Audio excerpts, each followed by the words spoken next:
আসসালামু আলাইকুম। আজকে আমি অনেক মজাদার এবং সুস্বাস্থ্যকর একটি রেসিপি নিয়ে আপনাদের মাঝে চলে এসেছি। তা হলো ব্যানানা মিল্কশেক।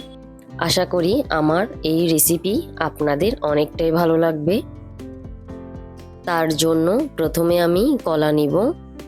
দুধ ও কলা খুবই পুষ্টিকর খাদ্য, কিন্তু অনেক বাচ্চারা এই খাবারটি খেতে চায় না।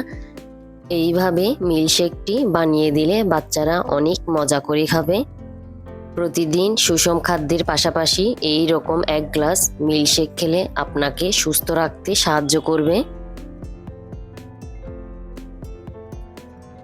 আমি 2টি কলার খোসা ছাড়িয়ে টুকরো টুকরো করে নিব। কম বেশি সবাই আমরা কলার উপকারিতা জানি। কলার মধ্যে রয়েছে প্রচুর পটাশিয়াম ও ম্যাগনেসিয়াম, যা হাড় মজবুত রাখতে সাহায্য করে।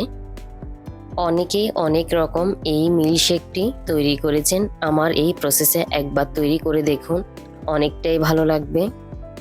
প্রথমে কাঠবাদাম, কাজু বাদাম, পেস্তা বাদাম ও খেজুর ব্লেন্ড করে নিব।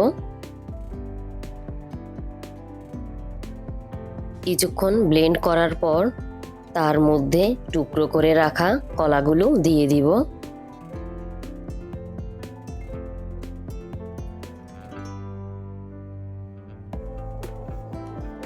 এক বাটি দুধ দিয়ে দিব। আমি এখানে তরল দুধ জাল দিয়ে কিছুক্ষণ ফ্রিজে রেখে দিয়েছিলাম। 2 টেবিল চামচ চিনি দিব। 2 টেবিল চামচ গুঁড়া দুধ দিয়ে ব্লেন্ড করে নিব। আমার আজকের রেসিপি কেমন হলো কমেন্টের মাধ্যমে জানাবেন। আর ভালো লাগলে লাইক, শেয়ার, কমেন্ট ও সাবস্ক্রাইব করে পাশে থাকবেন।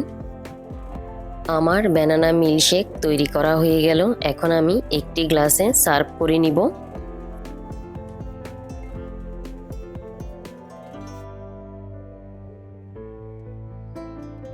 এখন আমি তার মধ্যে কাজু বাদাম, পেস্তা বাদাম ও কাঠবাদাম কুচি দিয়ে দিব।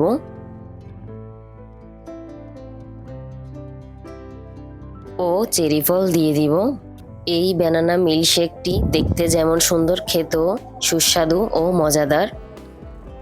আবার আসবো নতুন কোনো রেসিপি নিয়ে আপনাদের মাঝে। ততক্ষণ পর্যন্ত ভালো থাকবেন, সুস্থ থাকবেন। আল্লাহ হাফেজ।